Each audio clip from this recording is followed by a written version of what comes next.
যোৰহাটৰ যি court field আছে, যোৰহাটৰ যি ক্ৰীড়া সন্থাৰ খেলপথাৰত হৈ থকা ইতিমধ্যে এখন আনন্দ মেলা।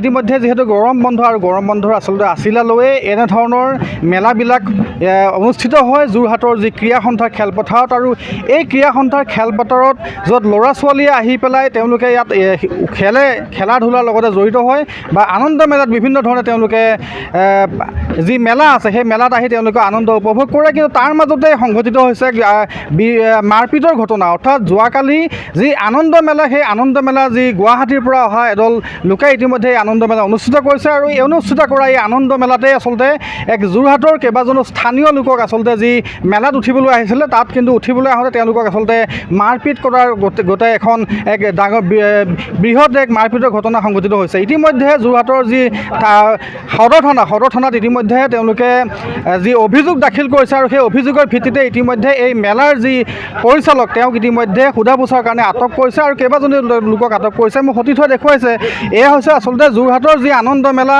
আৰু আনন্দ মেলাৰ যি অনুষ্ঠিত হৈ আছে যোৰহাটৰ কোৰ্ট ফিল্ডত। আচলতে গৰম বন্ধৰ আছিলালৈ এইসকল লোকে এই ধৰণে মেলা অনুষ্ঠিত কৰে। কিন্তু আচলতে কি পৰিস্থিতিত তেওঁলোকে মেলাত আচলতে ফুৰিবলৈ অহা যোৰহাটৰ যিসকল স্থানীয় যুৱক, সেই স্থানীয় যুৱকসকলৰ লগত মাৰপিটৰ দৰে বাক বিতণ্ডাত লিপ্ত হয়। ইতিমধ্যে কেইবাজনো আঘাতপ্ৰাপ্ত হৈছে, মূৰত আঘাত পাইছে আৰু মূৰত আঘাত পোৱাৰ ফলত ইতিমধ্যে চিকিৎসাধীন হ'ব লগা হৈছে।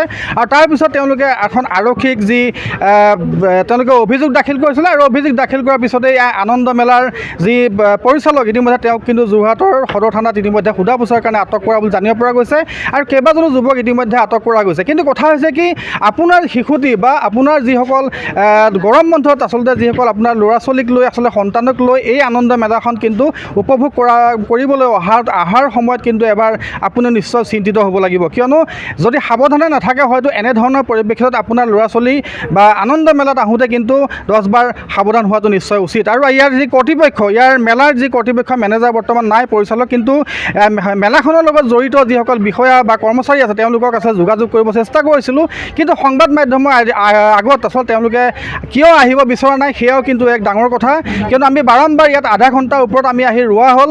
তেওঁলোকক আমি সুধিছিলোঁ যে আচলতে ঘটনাটো কি হৈছিলে, আমাক গোটেই তথ্যখিনি আপোনালোকে কওক, যে আমি একপক্ষীয় বাতৰি আমি পৰিৱেশন নকৰোঁ, আমি আপোনালোকৰ পৰা জানিব বিচাৰিছোঁ আচলতে কালি ঘটনাটো আচলতে কি হৈছিলে।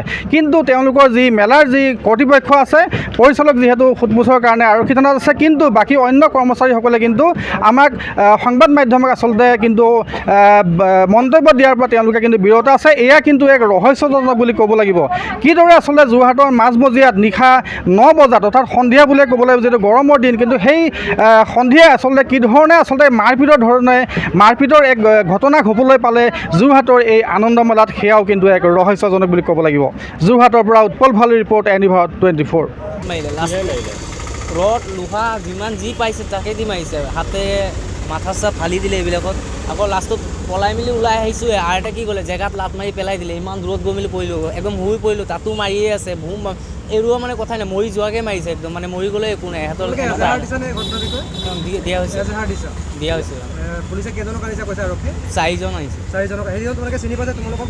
4জনক চিনি পাইছোঁ, কিন্তু আৰু আছিলে 20জন মান আছিলে, 20জন মান হ'ব। ৰ'ব, আপুনি যে এটা অপৰাধ কৰিবলৈ গৈ আছে, আপুনি জানেনে এই নাবালিকা গৰাকীক এতিয়াই বিয়াত বহোৱাটো যে এটা অপৰাধ, আপুনি জানেনে? অপৰাধ কেনেকৈ? মোৰ ছোৱালী, মোৰ কথা। তুমি যিয়েই নোকোৱা ভূঞা, 18 বছৰৰ তলৰ যিকোনো কন্যা সন্তানৰ বিয়া দিলেই আইনগতভাৱে এক দণ্ডনীয় অপৰাধ। বিয়া দিয়াজন যিমান দায়ী, বিয়া পতাজনো সমানে দায়ী। এতিয়া তাই পঢ়া শুনা কৰাৰ বয়স, খেলা ধূলা কৰাৰ বয়স। তাইক খেলিবলৈ দিয়ক, পঢ়িবলৈ দিয়ক, আৰু চাব এদিন আপুনি তাইক লৈ গৌৰৱ অনুভৱ কৰিব পাৰিব। এতিয়াই তাইক সংসাৰৰ বোজা দি তাইৰ ভৱিষ্যত জীৱনটো অন্ধকাৰ কৰাৰ অধিকাৰ তোমাৰ জানো আছে? মোৰ ভুল হৈ গ'ল মাজনী, মোক ক্ষমা কৰিবা। শিক্ষা ল'ৰা ছোৱালী উভয়ৰে প্ৰাপ্য আৰু অধিকাৰ। আপোনাৰ কন্যা সন্তানক তাইৰ এই প্ৰাপ্যৰ পৰা বঞ্চিত নকৰাব। বাল্য বিবাহ ভাৰতীয় আইনৰ দ্বাৰা বিহিত এক দণ্ডনীয় অপৰাধ। এনে অপৰাধ কৰি আপোনাৰ কন্যা সন্তানৰ ভৱিষ্যত অন্ধকাৰৰ মাজলৈ ঠেলি নিদিব।